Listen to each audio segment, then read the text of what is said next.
क्रोध ऐसी चीज है जिससे व्यक्ति कभी सफलता को प्राप्त नहीं कर सकता। इससे व्यक्ति के संबंध और उसकी चेतना नष्ट हो जाती है, क्योंकि क्रोध में व्यक्ति ऐसे कदम उठा लेता है जिससे न केवल उसका बल्कि दूसरों का भी जीवन बर्बाद हो सकता है। क्रोध का अंत केवल पछतावा से ही होता है। इसलिए जहाँ तक संभव हो क्रोध से बचना चाहिए, क्योंकि क्रोध में व्यक्ति अच्छे बुरे का अंतर नहीं समझ पाता। व्यक्ति को क्रोध से बचना चाहिए। क्रोध व अहंकार व्यक्ति का सबसे बड़ा दुश्मन है। इससे व्यक्ति हमेशा संकटों में फंसा रहता है और कभी भी सफलता को प्राप्त नहीं कर पाता।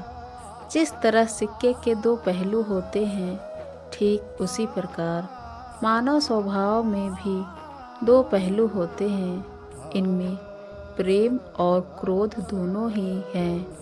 क्रोध एक ऐसा भावना है जिससे मनुष्य के व्यवहार में परिवर्तन आ जाता है। इससे व्यक्ति की मनोस्थिति बिगड़ जाती है।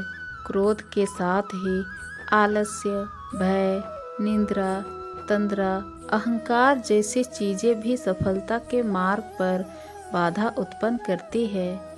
जिन लोगों में ये अवगुण होते हैं वे कभी सफल नहीं हो सकते हैं। मनुष्य के मस्तिष्क में जिस क्षण क्रोध घर बना लेता है, उसी क्षण उसकी विचार शक्ति शून्य हो जाती है और विचार शक्ति के अभाव में वो सही निर्णय लेने में भी शून्य हो जाता है। किसी भी कार्य में सफलता के लिए सबसे ज़रूरी चीज़ है संकल्प लेना, लेकिन क्रोधावस्था में व्यक्ति का संकल्प भी क्षीण हो जाता है। क्रोधावस्था में व्यक्ति सही और गलत के बीच भेद नहीं कर पाता।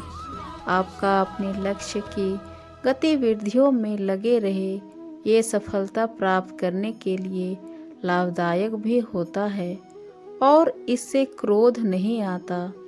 क्रोध से बचने का एकमात्र तरीका है अधिक से अधिक गतिविधियों में लगे रहना, क्योंकि रचनात्मक से स्वभाव में सहजता आती है, जिससे क्रोध में काबू पाना संभव होता है।